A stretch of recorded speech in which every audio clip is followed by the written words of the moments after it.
Ladies and gents, when people think about variance in poker, they're often only considering the obvious stuff: running below all-in EV, getting coolered, getting sucked out on, running kings into aces pre. Today, you're going to see a session where I run bad. But I run bad in a way more common way.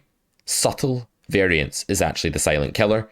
Subtle variance is when you just can't win a pot, you're running into the top of your opponent's ranges, your bluffs aren't working, your value bets aren't getting paid, they aggress every time, you don't have it. It feels like they're looking into your soul and owning you. But they're not. This is a very nitty pool I'm playing in today. It's kind of a blood from a stone pool, and we're going to talk in future videos about how viable this pool is as a choice of grind. But for today, I want to normalize subtle run bad. It's the kind of run bad you'll experience all the time, and it happened to me in the session you're about to watch. So enjoy the frustration, the suffering. Let's normalize it. This is the sort of variance that will drive you mad in poker, and no one talks about this enough. So let's see what it looks like. Let's go.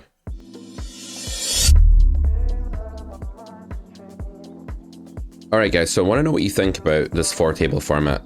This is an overlay we actually got made for some content that we're going to be making at Carrot Corner, which might actually be reg table content, or it might be Zoom content. I don't know. This is going to be a very fast-paced video, so I'm not going to be able to comment on absolutely everything that happens. Pocket threes here, definitely, I think, a winning call. It'd be way better than it would be in theory. I'm going to open hands like ace deuce on the button. I think they're just winning in this pool. It's just one of the exploits that I'm using. I'm going to play a lot of check here on jack 10-8. Theoretically, the ace turn, I think block and check are both okay. I'm going to favour block.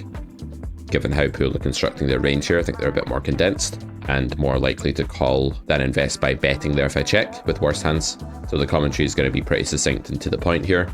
I can 3x open button in this pool as an exploit, I think, when we have a weaker player in the small blind or big blind. One cool configuration is like weaker player in small blind, reg and big blind, because neither's going to 3-bet enough there against 3x.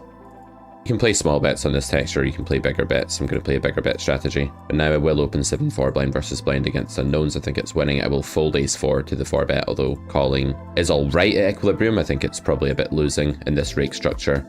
Obviously a very bad rake structure against this pool. Betting turn is not really necessary here. We don't want to increase losses against hands like pocket sevens, etc. We just want to check down here with fives. Villain probably going for check raise on turn there, I would think. Well, that's what they should be doing with that hand. If they're checking, they should obviously be betting really quite frequently. King 10 here, we can check or we can block. I'm going to block pretty small here and just play this sort of c-bet strat. Prefer isolating with the queen jack. Cold call is reasonable as well. Actually, I should scan the blinds there. Always do a table scan in those spots. We get raised here by button. This is going to be an incredibly strong range.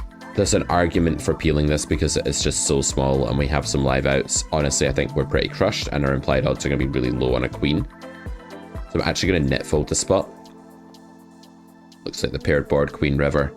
Not so good for us against that range. I think it's just a very strong range when we're raised three-way there. And we have to understand that although we have a very easy call if we're like heads up in position, c-betting and getting raised, in that configuration out of position, realizability is going to be very low because the frequency that we face the turn bet at there is just going to be incredibly high. Big preference for 3-bet here against a weaker player open. I think this is by far the best play. If it's the other way around and it's a reg open and a weaker player flat, you probably just want to cold call the king 10 because you're never going to gain a ton of EV by playing 3-bet with that hand against the reg. It's going to be fine, obviously, but it's never going to be like an amazing thing to do. I prefer to just flat ace queen off here and play at a deeper SPR against under the gun specifically. Pretty tight range, don't think there's going to be much room there. I'm going to 3x the aces here. This is one of the times I'm going to just size up this open. I'm going to talk through all of the exploits that I'm making here. I think this sort of video really hinges on the commentary being not too detailed, but also like not failing to comment either. So obviously we flat the 3-bet with fours. They check back on flop. It's probably going to be a really condensed range of jacks, ace, king, some 10x and stuff like that. I'm probably going to go for just normal bet on turn here with the idea of betting river as well. Pretty large, probably for an overbet, maybe for a jam. A couple of weeks ago, we ran a promotion where we used the code TrueEV to give you 20% off everything on Carrot Corner. That promotion has ended and you missed it. And I'm sorry about that. However, the good news is I'm not really sorry because we're going to start it up again for another 48 hours. As of now, use code TrueEV, one word, at Carrot Corner for 20% off everything. You've only got a couple of days to act from when this video drops, so please be quick if you want to take advantage of that offer. Now let's get back to this chaotic 4-tabling session. The idea there is just that, again, when this pool starts checking, this is an incredibly nitty pool, guys, and it's a very high rake pool, and I'm not saying it's worth playing necessarily, but if you are playing it, or you're playing 200 Russian cash, it's like the big cousin of this pool, it's similar. Got a 3x of king 10 here as well. I think it's important to understand that when they start checking, they're not protecting their checking ranges, and you have to kind of do the piling of the money into the pot yourself for value rather than making GTO friendly checks and hoping that they bluff, because that doesn't really happen. Ace 4 here, I'm going to keep checking for now. We could bet the turn small here. The hand is just incredibly thin. Multi-way in this texture, it just gets a lot thinner. I'm going to start betting with the ace queen because I don't think people are stabbing here as wide on this board as they are on some other boards. If I had like kings on a low board, I would just play check raise here against this player. We're going to be felting ace queen here. We're not in love with it, but 33 VPIP can be an incredibly merged range. This is a bluff catcher now, this ace-x really, but I don't know if people are... Probably we're just losing here a lot, but some people will stab as a bluff there, some regs will stab as a bluff, and some fish will merge like a king. So call doesn't seem too bad. Going to be jamming the ace queen here, as I said. I think there's going to be some ace 10s, ace 9s, king jacks, all sorts of stuff that shouldn't really be playing that way. We do run into ace king this time, which is fine. Let's see if we can bink a queen, guys. We get some of this 4-table luck. One time dealer. Jack 10, I think you can go either way. You can flat or 3-bet here. I'm going to 3-bet. Sometimes this depends on what I've got going on other tables as well, like how I'm going to play a hand on one table. So when you're 4-tabling, if you've got action on another table and it's going to be like a tough spot, you might well want to like stay out of marginal hands on other tables when that's happening. Get called 4-bet here. We have to fold. Pocket kings, we're going to be playing range check basically in this situation. Not that we should be playing our range necessarily, but this is a pretty stabbed board. And this pool does stab quite a lot when checked too, probably because they're used to just having the pot surrendered to them in these situations. So even though we block the top pair here, villain is still just going to have a plethora of like, I don't know, you could say just merged pair plus draw hands and stuff. I think we can afford to size a bit bigger than B75 when that's the case. Ace king here, I think going for a small 4-bet in this situation is good. People are going to fold a fair amount. They're going to call and then play badly in 4-bet pots. They're going to tell us what they have. Good flop for us here. My main instinct is that when we have it on the flop, we can size up a little bit and they will react inelastically and just call one full turn with jacks. So we may as well put a bit more money into the pot on the flop here. I think this is a pretty safe exploit. There's no downside. Going to flat both of these hands here. I think they're both slightly winning, although the rake doesn't exactly help with that. With ISO'd here, small bet and check are both okay. Again, it's not a massively stabbed sort of texture. I think small bet's going to be all right there, especially with the backdoor, but check is also reasonable. Against half pot here, we have a gutter and backdoor. I'm going to be raising. I'm not going to be raising that big. I'd rather this was a smaller bet because I think it's a lot weaker. I think people are defending a lot more for this sizing. We maybe should have just flatted there with that other hand. Also, like, a hand like this is very marginal to raise with in GTO. This 9-8, it's incredibly close, maybe slightly losing to raise in GTO, but people are range betting and then tending to not play so well. I'm probably going to give up this 8-5 now. We're called. The queen turn isn't fantastic for our range. It's not really driving fold equity that hard in this kind of situation. Therefore, so I think we're going to fold here. We have a close spot actually against a big bet with the 9-8 here. We are almost certainly supposed to call this sizing, I think. That's a really cool river. Let's just check. He still has loads of bluffs. He can still value bet way worse. It's a really nice river, hopefully. I mean, them not bluffing there is not really surprising. I mean, okay, that hand is probably not one they're meant to bluff, but I think people are... What I'm seeing in this pool is just a lot of people giving up the river. I'm going to raise 6 big blinds with ace king here. I think it's better. I'm going to fold ace jack against the reg. I'd play it against some maniac with a really wide range. King 10, I'm going to pass on this spot because there are no softer players at the table. It doesn't really seem like it's worth it. So every spot matters in a pool like this. You're trying to beat really high rake. You're trying to take every little edge you can. Like, most people don't beat these games, right? Because the rake is just too high. And although there are a lot of like weaker players in the pool, a lot of them are using like hand charts to net fold pre to not like play terrible hands. And they're really loose splashy whales for the most part. There are some of those, but most of the fish are like kind of net fish, you could say. And that makes it really hard to get blood from a stone in a high rake environment. And that's what I'm kind of learning about this pool. It's quite a hostile environment. So if you are going to beat it, if that's possible, and I've heard there are very few winners in a game like this from people that are in mass data stables that harvest hand histories and stuff, they've sort of said that very, very few people are beating this game. 200, I think there's a few more people winning. The rake's a little bit more reasonable. I think taking edges like this, just opening the button with hands that are just outside in GTO is probably what you need to be doing. And just being a scavenger, you know, being a hyena, being hungry for all of these spots. 6-5, we do have a weaker player in the big blind here. You can't just scan VPIP because people use auto fold charts. So you kind of have to look at the stack sizes and stuff, the flags. There's a lot of flag use going on here, you know. We're meant to be able to call this in theory. I think we can. I think we're going to have some form of edge here. Let's just call and hope for a favourable flop. Size up my 3-bet here with queens in this spot. Exactly going to big bet the king queen. We want to have a really high bet frequency on this board. A bit less so against earlier position because they're a bit richer in the 10s and 9s region than normal. We get called 4-bet here. This is a really depressing spot. 30 VPip. I'm probably going to flat against this sizing. This guy does look a bit looser, but I really don't love it. This is like not too far from a fold. And on flop, honestly, we're just going to be done here. The cold 4-bet range that c-bets an ace-high board. A lot of students make a mistake of calling once here, and I actually think it's pretty bad. Okay, this sizing's a bit of an anomaly. We maybe do have to call this size, but if they size normally, then I don't think that we do. We've got to fold ace-8 against that stack. Actually, it's getting pretty close, but I'm involved in a few other hands. We're getting like not quite direct odds to draw to the queen, obviously, but there's a lot of implieds on the queen here. So we're gonna have ace-king a lot. Gonna cold call the 5s here. This is a mandatory be in it to win it situation. Hope you guys can follow this. If not, let me know in the comments. If you don't like it, let me know if you do like it. If you like it, I'll make more of this. If not, then I won't. At least we have a clean overlay. Villain probably has kings here all the time. Do I want to like try and make them fold it though? This is the question. Do I want to turn queens into a bluff? I don't actually think I do. Aces is also in range here. So even if they are folding kings enough, there's still some ace-king and aces and ace-5 in range that aren't folding. Maybe. Ace-5 is less likely actually in this pool. Can bet or check here. Don't feel that strongly about it on a jack. I think checking is a bit more reasonable. On a lower card, there's more ace-jack that we beat, which is the opposite combo that's calling us, so we're a bit happier. Yeah, this is almost certainly just pocket kings. I don't think we ever win. It could be jacks. I mean, it's almost certainly kings or ace-king. We can maybe fold the river there. I'm going to go for bet, check, bet here. The reason I called the river was just in case it was jacks or 10s or something like that, because it's a cold 4-bet, some people are just playing those hands as 4-bets.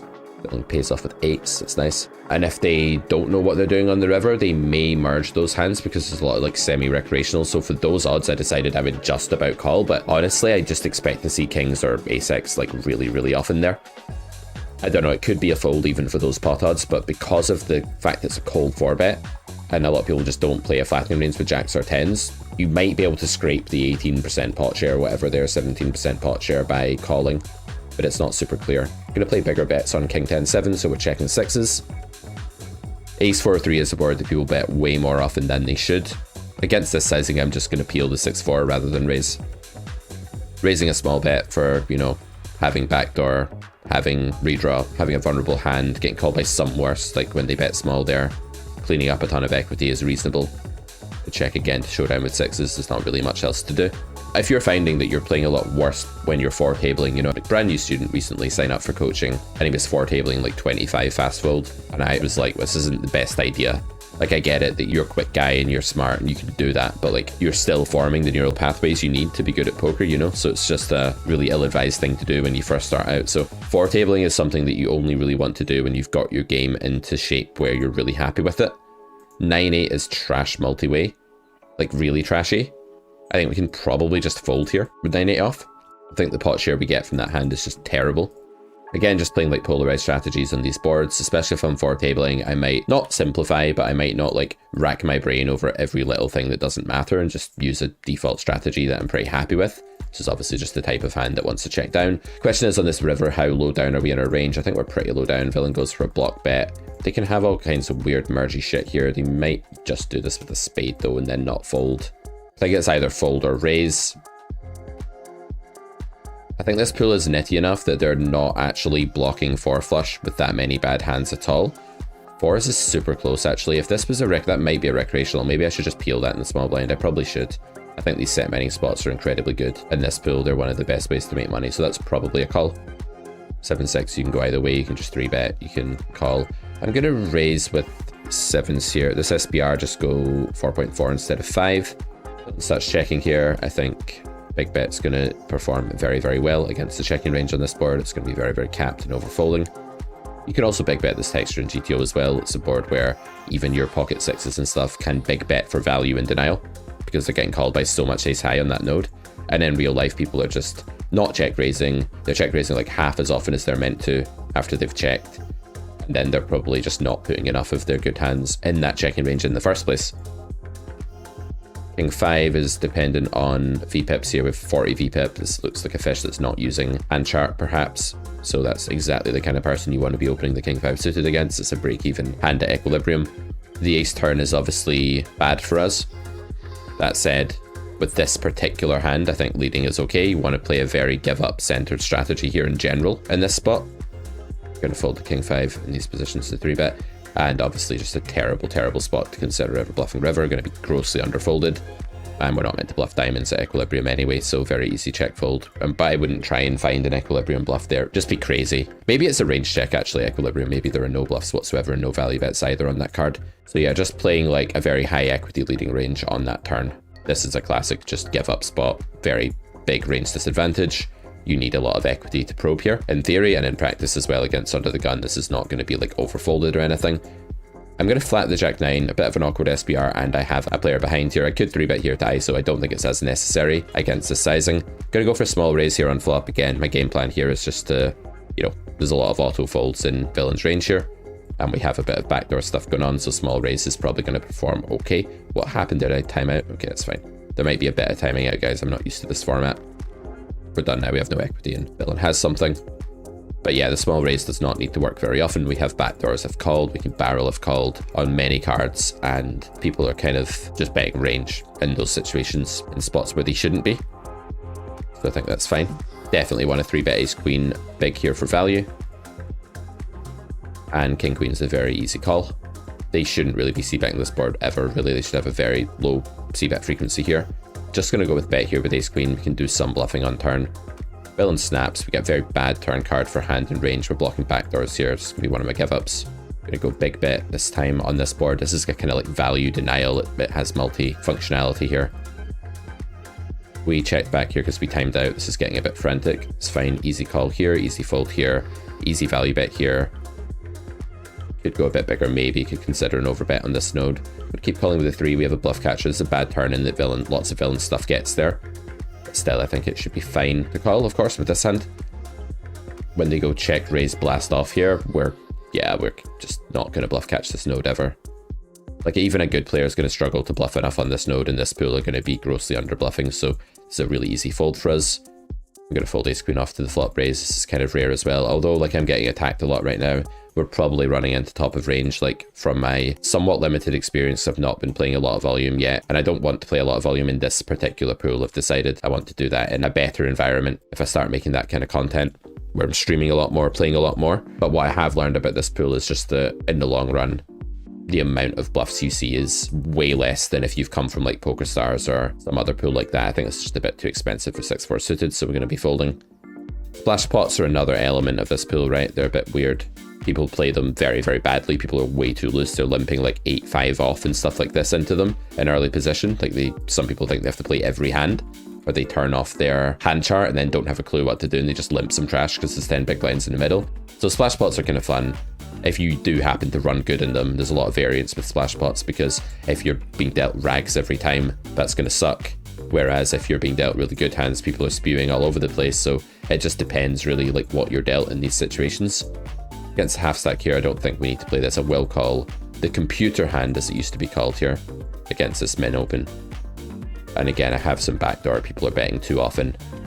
I'm just going to be raising this sort of hand to overcard backdoor. It's very, very thin, but I think on average, this does pretty well. Like if you do some node locking in a solver here, okay, we're running into it, so it doesn't look like it's doing well right now, but these plays, you know, the fold equity is very good long term. I'm going to go for like a block on the river. It's a little bit thin, but I think it's fine. If we go for the small sizing, when I have nothing here against an unknown, I'll just c-bet flop because turn is probed in kind of a volatile way. Let's size up both of these buttons. Button's a spot on the table where you want to go a bit bigger because you have less uncapped ranges behind you, you have absolute position, and you're going to be just doing really well and you just want to put more money in the pot. So 3xing button against weak players who don't 3-bet enough and flat too much and then play badly after the flop is really cool. Going to go for a 3-bet here with Jack 2 suited. It's a nice 3-bet bluff that gets loads of fold equity from better. And I mean, you can play it as a flat as well, but they're not really 4-betting enough in this pool, so just 3-betting when you have the choice with a hand like that is pretty solid. Can't really cold call the 5s here, too many people behind, not closing action. Good set mining spot if we were. 8-7, we're usually taking these opens, they're break even in GTO, let's just take them. Don't worry about the frequency. Usually calling these 3-bets, but honestly, this is like very, very thin. But I think we have enough edge that we can do it. What are our raises here? Probably something like this is reasonable, actually. Yeah, let's play raise here. We don't need to go big at all. But we're getting very useful fold equity from the bluffs. There's some fold equity from pocket pairs here. Right off the bat, I would imagine, if not later on. And I think it kind of sucks the fill and jams the turn on us here. It really sucks. But I do think there's a good amount of fold equity from things like kings, etc. But I don't really want to play my hand as a check call, so I am going to go ahead and just bet this sizing. And I think like now 10s, jacks, queens, kings region's probably folding. Hopefully ace-x is calling and letting us realize if villain does find a jam, that's incredibly painful because they're just going to have it all the time. But now we just lose because they've called twice, so they probably have ace-x plus. We could win against like king, queen of hearts that was very stubborn on flop. I'd be shocked if that happens. I'm not going to bluff the river though. I'm going to check fold. But yeah, turn, I think there's a decent amount of fold equity against all of that queen's region, etc. plus loads of redraw. But yeah, when we get called twice here, there's really nothing we can do. These hybrid pairs, you know, they're played as raises in 3-bet pots because they're kind of like a jack of all trades. They're not in terrible shape when called, they're denying a lot of equity. These are the kind of hands you want to be raising on ace-high boards and 3-bet pots, is these low pairs, low pocket pairs, low pair on the board, that kind of thing. Especially when your opponent's betting tiny and they're betting range. You want to be raising more often. So a lot of the stuff we're doing here isn't working out in this session because, you know, plus EV plays against pool don't work every time, obviously, but a lot of the stuff we're doing here is backed up by both data and just experience that it's going to be reasonable. Threes, maybe we should peel small blind, but villain didn't have as much money. I go ahead and just bluff the king queen here. This is going to be my sizing for the spot. We do check back a ton of overpair on this flop. This is the flop where you don't really get 3 streets with overpairs on very many runouts, and your opponent's doing well, so you can just afford to check back with close to range there. Actually, in theory, if they're not building a donking range, you can check back most stuff. This is the kind of session where you just can't really win a pot. This happens.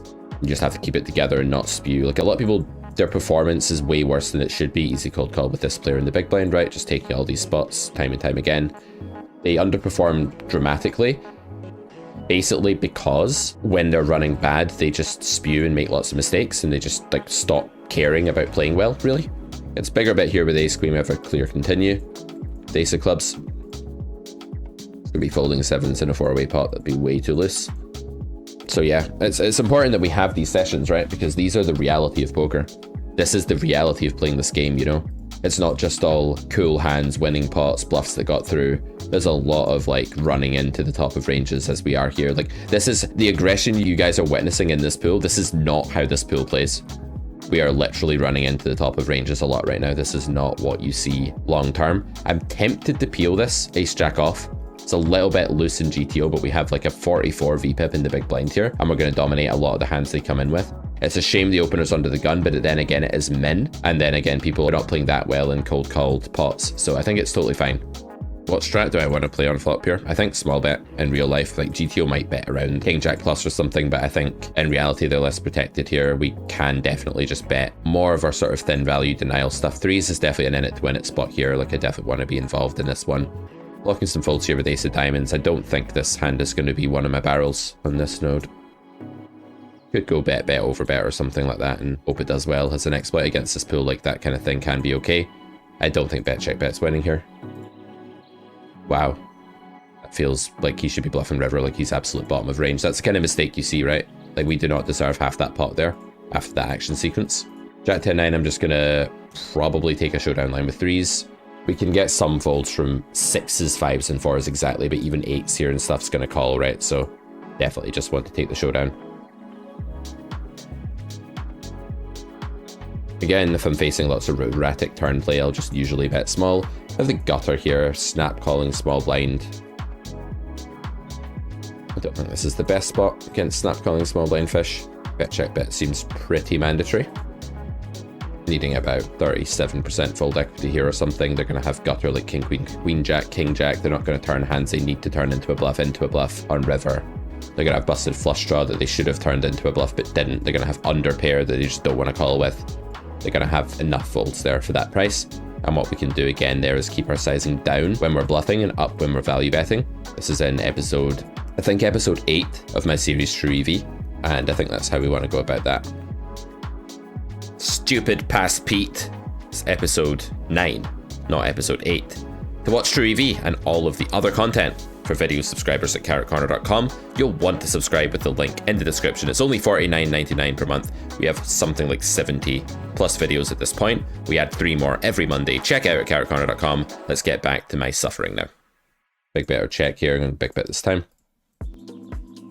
Deuces we've check called. Queen 9 we're going to probably check raise. I just prefer it against pool. They're just betting way too often. As you can see, people are just c-betting all over the place here. They're just c-betting a hell of a lot. Now, how thin does this get if we bet turn? It's a7, might not be calling. I think we can size down here, actually, and just use like a half pot. It's getting a bit thinner, but I do like putting a bit more money into the pot against a weaker player here. That said, I don't think I want to pot it or something because it is for value with a thin hand. Fold deuces to double barrel here. We're never in great shape. We can get counterfeited by even like a 5 river. I will peel 8s in a small blind. I just like to be involved in hands. Don't be fooled in this pool, guys, into thinking that someone with a 17 VPIP is a reg. They might just be a fish that's using a hand chart. You don't know. Easy fold on flop. So we'll start to wrap this up now. So yeah, this layout is going to be used for some Carrot Corner content in the future. It could be that I'm playing much higher stakes and reg table selecting and including some of that in like some premium content. There'll be a little bit of that on YouTube as well. This pool, it's an option. I don't think it's a particularly good option. I think it's kind of like you're surviving a lot by rake back and stuff like that. Well, most people are. This guy just overbet donked here. I think there's enough implied, so we probably want to take this spot. This is so sad though. So sad. This guy's just like non-thinking, completely non-thinking. We're gonna have to fold. Maybe flops a fold actually, because we're facing turn aggression so often. And on the Jack River, our implieds aren't even that good. Yeah, no, flop was a fold there. That wasn't the best. Queens, honestly, this hand is the bane of my life in a pool like this. It's a terrible, terrible hand. Ace 4 we just timed out because we had 3 things going on. That's why I don't normally make this sort of content. This shove here, like, see getting that fold, it's such a relief because like in GTO, like, okay, one folds there, I don't know, half the time, something like that. A bit under, I don't know. In this pool, they fold a lot less. And they're not 4-bet getting in jacks and 10s so much either. So queens is honestly really thin. So I have no idea what happened on table 4 there. So my 4 tables in commentary is tough. That's the first real screw up timeout though. So kind of happy with that. All right, guys, we're going to sit out now.